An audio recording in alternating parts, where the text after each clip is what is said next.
नमस्कार विद्यार्थियों, study 29 academy के एक और नए वीडियो में आप सभी का स्वागत है। आज हम कक्षा 6 व 7 की गणित की कार्य पुस्तिका का कार्यपत्रक 65 हल करेंगे। इस कार्यपत्र को समझने के लिए वीडियो को शुरू से लेकर अंत तक देखें और अपना कोई सुझाव हो तो कमेंट बॉक्स में जरूर लिखें। सबसे पहले देखेंगे हम दक्षता भाजकता के नियमों की समझ विकसित कर पाना। तो इस कार्यपत्रक में हम भाजकता के जो नियम होते हैं उनकी समझ विकसित करेंगे। तो पहला प्रश्न इसमें भाजकता के नियम लिखिए। यहाँ पर हमें 3, 6 और 11 अंक दे रखे उनकी भाजकता के नियम हमें लिखने हैं। क में है 3 की भाजकता का नियम। तो यहाँ जगह कम होने की वजह से हमने इसको शॉर्ट में लिखने का प्रयास किया है। किसी संख्या के अंकों का योग 3 से विभाजित हो, यानी कोई संख्या है उसके अगर अंकों का योग 3 से विभाजित हो रहा हो तो वह संख्या भी 3 से विभाजित होगी। ये एक संख्या है हमारे पास, इसको हल करते हैं 1277। इसके अंकों का योग हो रहा है 2, 1 और 2 3, 3 और 7 10 और 7 17। 17 में 3 का भाग पूरा नहीं जा रहा है, यानी 3 से विभाजित नहीं हो रही, तो ये संख्या भी 3 से विभाजित नहीं होगी। ये नियम इस प्रकार काम करता है। ख में है 6 की भाजकता का नियम। जो संख्या 2 व 3 से विभाजित हो वैसे वह 6 से भी विभाजित होगी, यानी ऐसी संख्या जो 2 से भी विभाजित हो रही है और 3 से भी विभाजित हो रही है। तो 3 का नियम हमने यहाँ पर देख लिया है। 2 ऐसी संख्या जिसका इकाई का अंक 0, 2, 4, 6 या 8 हो तो वो संख्या 2 से विभाजित होगी। तो इस प्रकार हमें देख लेना है, जो संख्या 2 व 3 से विभाजित होगी वह संख्या 6 से भी विभाजित होगी। उदाहरण के तौर पे हम देख लेते हैं एक ये संख्या 33,506, इकाई का अंक 6 है, यानी ये संख्या 2 से तो विभाजित होगी। अब इसके अंकों का योग कर लेते हैं। 3 और 3 6, 6 और 5 11 और 6 17।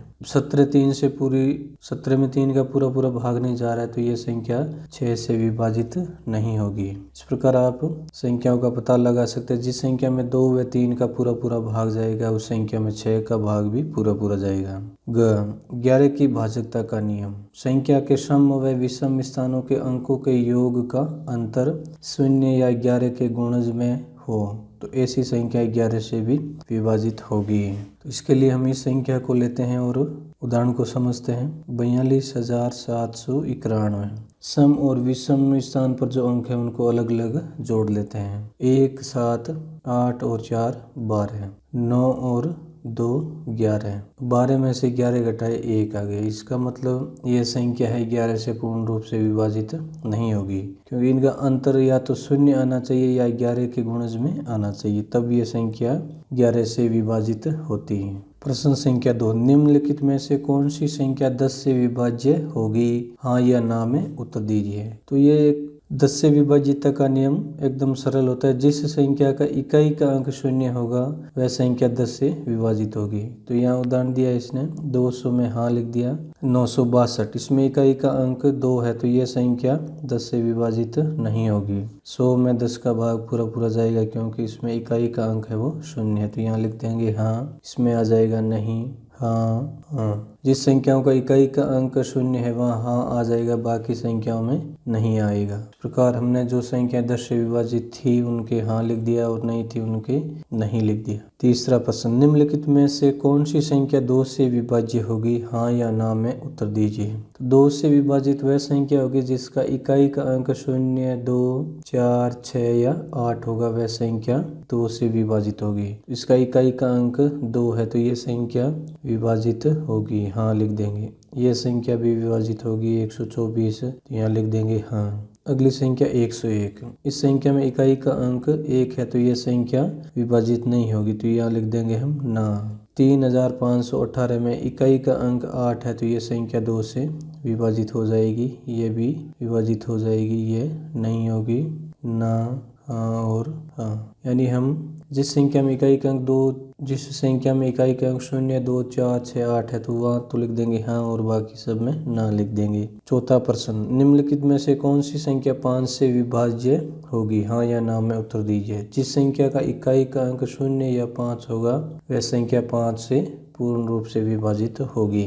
810, इसमें आ जाएगा हाँ। 585, इसमें भी आ जाएगा हाँ। 1001, इसमें ना आ जाएगा। 1952, इसमें भी ना, इसमें हाँ। 7160 में हाँ आ जाएगा। 1050 में भी हाँ, 82,105 में भी हाँ, 73,470 में भी हाँ, 90,012 इसमें ना। यानी जिस संख्या में इकाई का अंक 0 या 5 हो वह संख्या 5 से पूर्ण रूप से विभाजित होगी।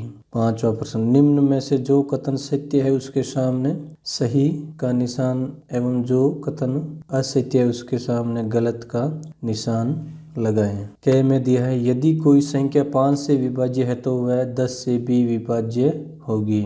यह कथन गलत हो जाएगा क्योंकि 5 में तो इकाई का अंक 0 व 5 हो वो सारी संख्या 5 से विभाजित होती है, लेकिन 10 में इकाई का अंक 0 हो वही संख्या विभाजित होगी। तो इस प्रकार हम कह सकते हैं कि यह कथन गलत है, तो यहाँ गलत का निशान आ जाएगा। ख, यदि कोई संख्या 6 से विभाज्य है तो वह 9 से भी विभाज्य होगी। यह कथन गलत हो जाएगा क्योंकि 6 के लिए हमें 2 से और 3 से दोनों संख्याओं की विभाज्यता का नियम का प्रयोग करना है, लेकिन 9 में क्या होगा, जो संख्या के अंक हैं उनका योग 9 से विभाजित होना चाहिए, तो वो संख्या 9 से विभाजित होगी। जैसे एक संख्या है 81, यह संख्या 9 से तो विभाजित है लेकिन 2 व 3 से विभाजित 2 से विभाजित नहीं, इसलिए यह संख्या 6 से भी विभाजित नहीं होगी और यह कथन हमारा गलत हो जाएगा। इसी प्रकार ग में, यदि कोई संख्या 8 से विभाज्य है तो वह 2 व 4 से भी विभाज्य होगी।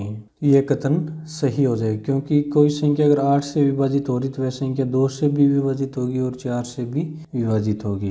प्रश्न संख्या 6, विभाज्यता के नियमों के आधार पर जांच करके बताएं। विभाज्यता, तो यहाँ पर हमें कुछ संख्या दे रखी है, वो किन किन अंकों से विभाजित हो रही है वो हमें बताना है, जांच करके बताना है। यहाँ पर इसने 224 का उदाहरण दे दिया है। 325 2 से विभाजित नहीं है क्योंकि इकाई का अंक 0, 2, 4, 6 या 8 नहीं है। 3 से विभाजित, 3 से विभाज्यता का पता करने के लिए हम क्या करेंगे, 3 और 2 को जोड़ा 5 और 5 और 5 10, तो ये 3 से भी विभाजित नहीं होगी क्योंकि 10 है अंकों का योग है, वो 3 से पूर्ण रूप से विभाजित नहीं हो रहा है। 4 से भी विभाजित नहीं होगी है, इकाई का अंक 5 है तो ये 5 से विभाजित हो जाएगी। 6 से भी विभाजित नहीं होगी है, 8 से भी नहीं होगी क्योंकि कोई संख्या 2 व 3 4 से विभाजित नहीं हो रही तो वह संख्या 8 से भी विभाजित नहीं होगी। 9 से, अंकों का योग 10 आ रहा है, 10 में 9 का भाग पूरा नहीं जा रहा है तो ये 9 से भी विभाजित नहीं होगी, 10 से भी विभाजित नहीं होगी। अब सम व विषम संख्याओं के अंतर पता करते हैं। तो 8, 5 और 3 8 और 2, इनका अंतर 6 आ रहा है, यानी 0 या 11 के गुणज में नहीं आ रहा, इसका मतलब ये संख्या 11 से भी विभाजित नहीं होगी। अगली संख्या है 429, 2 से विभाजित नहीं होगी ये संख्या। 3 से विभाजितता का पता करने के लिए 4 और 2 को जोड़ा, 6 और 9 15, 15 में 3 का भाग पूरा जा रहा है तो इस संख्या में भी 3 का भाग पूरा जाएगा। 4 से विभाजित नहीं होगी, 5 से भी विभाजित नहीं होगी, 6 से भी विभाजित नहीं होगी, से विभाजित होगी। अब इनका योग आ रहा है 15, 15 में 9 का भाग पूरा नहीं जा रहा है तो ये 9 से भी विभाजित नहीं होगी, 10 से भी नहीं होगी। अब 11 में इसके सम और विषम को जो अंतर प्राप्त करेंगे तो 9 और 4 को जोड़ा 13 हो गए, 13 में 2 घटाएं 11, 11 का गुणज है तो ये संख्या में 11 का भाग जाएगा। अब अगली संख्या है 441, 441 में 2 का भाग नहीं जाएगा, 3 के लिए 4 और 4 8 और 1 9, 9 में 3 का भाग जाएगा तो इस संख्या में भी 3 का भाग जाएगा। 4 का इसमें नहीं जाएगा, न 5 का जाएगा, न 6 का जाएगा, 8 का नहीं जाएगा क्योंकि 2 और 4 का भाग इसमें पूरा नहीं जा रहा है तो 8 का भी नहीं जाएगा। 9 का भाग पूरा जाएगा क्योंकि इन संख्याओं के, इस संख्या के जो अंक है उनका योग 9 आ रहा है, 9 है वो 9 से विभाजित है तो ये संख्या 9 से विभाजित होगी। 10 से विभाजित नहीं होगी, 11 से। इसके लिए हम क्या करेंगे, सम व विषम अंकों का योग का अंतर ज्ञात करेंगे। 4 और 1 को जोड़ा 5 - 4 बराबर 1, इसका मतलब यह संख्या 11 से विभाजित नहीं होगी। इस प्रकार इस वीडियो में हमने कार्यपत्रक 65 को हल किया। अगले वीडियो में हम अगला कार्यपत्रक हल करेंगे। वीडियो अगर उपयोगी लगा हो तो इसको लाइक करें और अपने दोस्तों में शेयर करें। चैनल पर पहली बार आए तो चैनल को सब्सक्राइब कर ले ताकि आने वाले वीडियो के नोटिफिकेशन आपको समय पर मिल सकें। वीडियो को पूरा देखने के लिए आपका बहुत बहुत धन्यवाद।